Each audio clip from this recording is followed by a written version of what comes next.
Good morning. ધોરણ 7 વિષય ગણિત, ચેપ્ટર નંબર 12 બીજગણિતીય પદાવલી. તો આ ચેપ્ટરમાં પહેલા આપણે જોઈએ કે પદાવલી છે તો એમાં કયા કયા પદ આવશે, કેટલી બહુપદી આવશે, એકપદી આવશે, તો એ બધા વિશે આપણે સમજીએ. તો પદાવલીમાં જે અજ્ઞાત પદ હશે એને ચલ કહેવાય છે. અજ્ઞાત પદ એટલે કે જે પદની કિંમત આપને ખબર ન હોય એને શું કહેવાય તો કે ચલ કહેવાય છે. અને ચલ હોય એની કિંમત હોય તો એ ચોક્કસ હશે. અને બીજું એક પદ હશે એને કહેવાશે અચલ પદ. તો ચલની કિંમત ચોક્કસ હોય તો અચલ પદ હશે એની કિંમત અચોક્કસ હશે. અચોક્કસ એટલે કે તમે કોઈ પણ કિંમત લઈ શકો છો. અચલ પદ કોને કહેવાશે? ધારો કે 1 હોય, 3 હોય, 5 હોય, 10 હોય, આવી આંકડાકીય માહિતી હોય એને તમે અચલ પદ કહી શકો.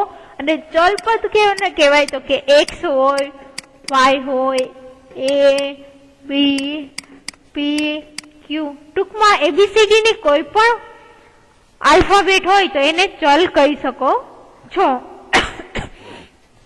હવે એકપદી કોને કહેવાય? તો જે પદાવલીમાં માત્ર એક જ પદ હોય એને શું કહેવાશે? એકપદી. કેટલા પદ હોય તો કે એક પદ. પછી જે પદાવલીમાં બે પદ હોય એને શું કહેવાશે તો કે દ્વિપદી. પછી જોઈએ કે જે પદાવલીમાં 3 પદ હોય એને કહેવાશે ત્રિપદી. એ પદાવલીને કેવી કહેવાશે? ત્રિપદી. અને જે પદાવલીમાં 3 થી વધારે ચલ હોય એને કહેવાશે બહુપદી. એમાં શું આવશે? બહુપદીમાં 3 થી વધારે. 1 હોય તો એકપદી, 2 પદ હોય તો બહુપદી, 3 પદ હોય તો ત્રિપદી, અને 3 થી વધારે હોય તો બહુપદી કહેવાશે. હવે બીજું જોઈએ તો કે સજાતીય પદ કોને કહેવાય અને વિજાતીય પદ કોને કહેવાય?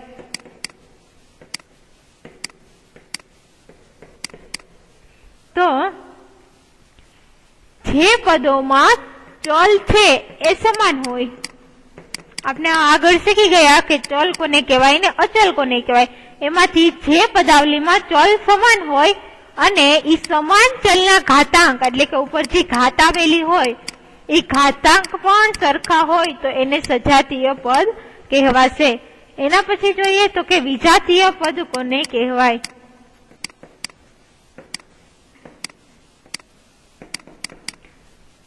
તો કે વિજાતીય પદમાં સજાતીયમાં ચલ સમાન છે તો વિજાતીયમાં ચલ કેવા હશે? અસમાન. ચલ અસમાન હોય અથવા તો અહીંયા ઉપર કેવું હતું તો કે ચલ સમાન હોય અને ઘાતાંક સરખા હોય. હવે વિજાતીયમાં ચલ સમાન હોય પરંતુ એના ઘાતાંક છે ઉપર જે ઘાત લખેલી હોય એ અલગ અલગ હોય તો પણ એ કેવા થશે તો કે વિજાતીય પદ થશે. એના ઘાતાંક સરખા ન હોય. ધ્યાન રાખજો, ચલ સમાન હોય પરંતુ ઘાતાંક સરખા ન હોય તો એ વિજાતીય પદ થશે. ચલ સમાન હોય અને ઘાતાંક પણ સમાન હોય તો જે સજાતીય પદ થશે. હવે કોઈ પણ સંખ્યા કે કોઈ પણ પદાવલીનો તમારે સરવાળો અથવા તો બાદબાકી કરવાનું થાય. શું કરવાનું છે? સરવાળો અથવા તો બાદબાકી. તો એ હંમેશા સજાતીય પદના જ સરવાળા બાદબાકી થશે. વિજાતીય પદના સરવાળા અને બાદબાકી થશે નહીં. હવે આપણે જોઈએ સ્વાધ્યાય 12.1. તો 12.1 માં તમને આપેલું છે કે નીચે આપેલી બાબતોમાં ચલ, અચલ અને ગાણિતિક પ્રક્રિયાનો ઉપયોગ કરી બીજગણિતીય પદાવલી બનાવો. તમે આ પદાવલી જેવી બનાવો છો એવી પહેલા સેમમાં ચેપ્ટર 4 છે એમાં શીખી ગયા છો કે y માંથી z બાદ કરો એટલે કે y માઇનસ z. y માંથી z બાદ કરો એટલે શું આવશે? y બાદ કરવાનું છે એટલે માઇનસ ની નિશાની પછી આવશે z. x અને y ના સરવાળાના અડધા એટલે પેલા x અને y નો સરવાળો કરવાનો એટલે કે x વત્તા y સરવાળાના અડધા એટલે કે છેદમાં 2 એટલે કે x વત્તા y છેદમાં 2. એના પછી જોઈએ સંખ્યા z નો તે જ સંખ્યા સાથેનો ગુણાકાર એટલે કે z ગુણ્યા z. z ગુણ્યા z એટલે શું થશે તો કે z નો વર્ગ.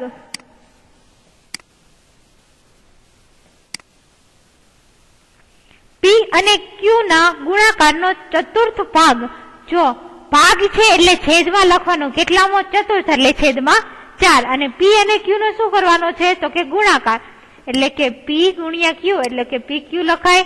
ચતુર્થ ભાગ એટલે છેદમાં 4, ભાગ આવે એટલે છેદમાં લખવાનું છે. એના પછી જોઈએ x અને y બંને સંખ્યાનો વર્ગ અને તેમનો સરવાળો. એટલે પેલા તો x અને y નો વર્ગ કરશું એટલે કે x નો વર્ગ અને y નો વર્ગ બંનેનો વર્ગ કર્યું એનો શું કરવાનો કીધો છે સરવાળો એટલે કે વચ્ચે આવશે વત્તા x વર્ગ વત્તા y વર્ગ. m અને n સંખ્યાના ગુણાકારના 3 ગણામાં 5 ઉમેરતા m અને n સંખ્યાનો શું કરવાનો છે પેલા ગુણાકાર એટલે કે m ગુણ્યા n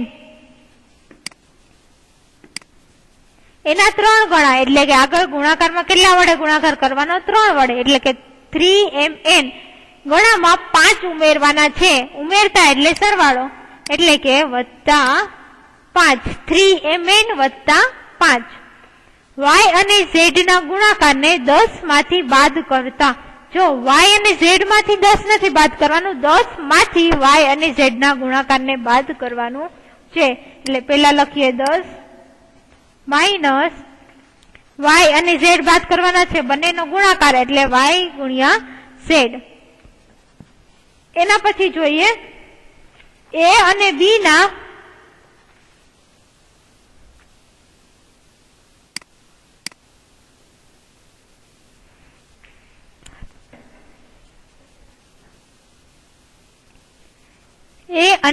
ના ગુણાકારમાંથી એટલે કે પેલા a અને b નો ગુણાકાર કરીએ એટલે આપણે એને ab લખી શકીએ. a ગુણ્યા b એટલે કે ab. ગુણાકારમાંથી તેમનો સરવાળો બાદ કરતા શું બાદ કરવાનું છે તો કે સરવાળો એટલે કે a વત્તા b તેમનો એટલે કે a અને b નો એટલે કે a વત્તા b એનો સરવાળો બાદ કરવાનો છે એટલે કે ab માઇનસ a વત્તા b. હવે જોઈએ બીજો દાખલો. નીચે આપેલી પદાવલીમાંથી પદ અને તેમના અવયવો ઓળખી કાઢો. આ પદ અને અવયવને ત્રિચાર્ટ વડે દર્શાવો. ત્રિચાર્ટ છે એના વડે આપણે દર્શાવવાનું છે.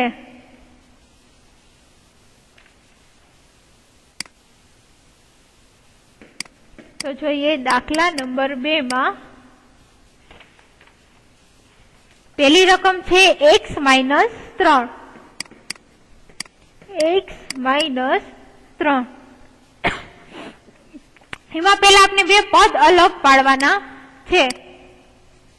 તો સરવાળો અથવા તો બાદબાકી આવતી હોય ત્યાંથી પેલા પદ અલગ પડે એટલે કે પેલું પદ આવશે x, બીજું છે નિશાની સહિત લેવાનું x પ્લસ છે આપણે પ્લસ x લીધું માઇનસ 3 તો આ એના શું થયા પદ. હવે જોઈએ અવયવ. આપણે શું કીધું છે પદ અને અવયવ ઓળખો. તો x નો અવયવ શું થાય તો કે 1 થાય. 1 ગુણ્યા x કરીએ એટલે 1 આવે એટલે 1 1 અને 1 અથવા તો x. માઇનસ 3 ના ક્યાં થશે તો કે 1 અને માઇનસ 3. આના તમે આવી રીતના લખો તો પણ ચાલે માઇનસ 1 અને 3. બીજું જોઈએ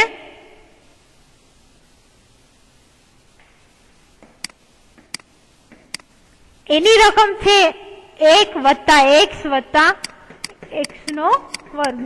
સરવાળો અને બાદબાકી અલગ આવતા હોય ત્યાંથી પદ અલગ પડશે. તો પેલા જોઈએ પદ 1 x અને x નો વર્ગ. આ શું લખ્યું આપણે તો કે પદ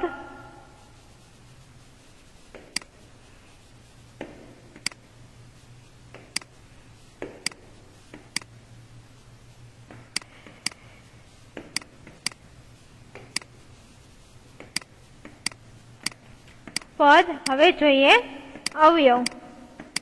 તો એકનો અવયવ શું થશે? તો કે એકનો અવયવ 1 થશે. x નો અવયવ શું થશે? તો 1 અને x. ખાલી x લખો તો પણ ચાલે, x 1 ન લખો. x ના વર્ગનો તો x અને x. એના પછી જોઈએ ત્રીજો દાખલો.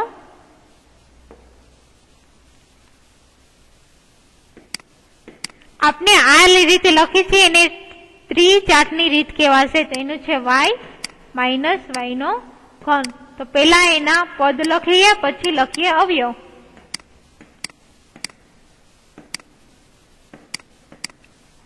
તો પદમાં પેલું પદ y છે, બીજું પદ માઇનસ y નો ઘન છે, એટલે કે માઇનસ y નો ઘન.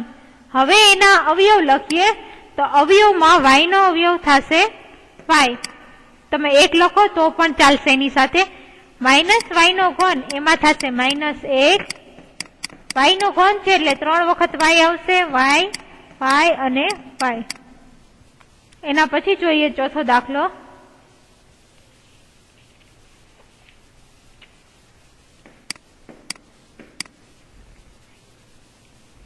એમાં છે 5xy નો વર્ગ વત્તા 7xy નો વર્ગ. પેલા પદ લખીએ બંનેના. સરવાળા બાદબાકીની નિશાની આવે ત્યાંથી પદ અલગ પડે. અહીંયા સરવાળો છે એટલે પેલું પદ થશે 5xy નો વર્ગ, બીજું પદ થશે 7xy વર્ગ. આ થયા પદ. હવે લખીએ અવયવ.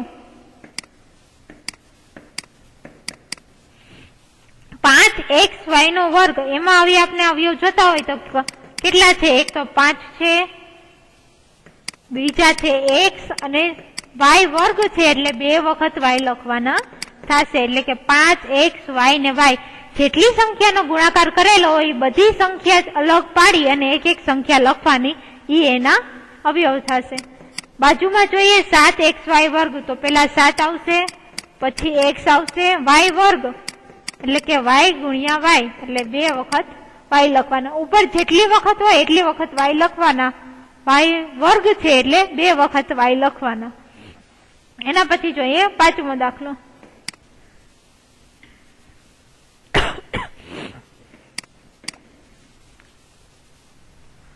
-ab વત્તા 2b² -3a નો સ્ક્વેર. તો પેલા આપણે પદ લખીએ. પદ લખીએ એટલે સરવાળો બાદબાકી કરી ત્યાંથી છૂટા પડશે. પેલા આવશે -ab, પછી આવશે 2b² અને પછી આવશે -3a નો સ્ક્વેર. પદની આગળ જે નિશાની હોય પ્લસ અથવા માઇનસ એ નિશાની સાથે લેવાની છે. હવે લખીએ એના અવયવ.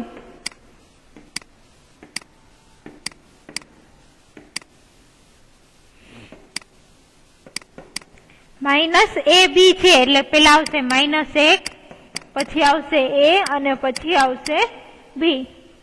બીજામાં જોઈએ 2b² એટલે પેલા 2b નો સ્ક્વેર, b 2 વખત છે એટલે b 2 વખત લખશી. 2b અને b.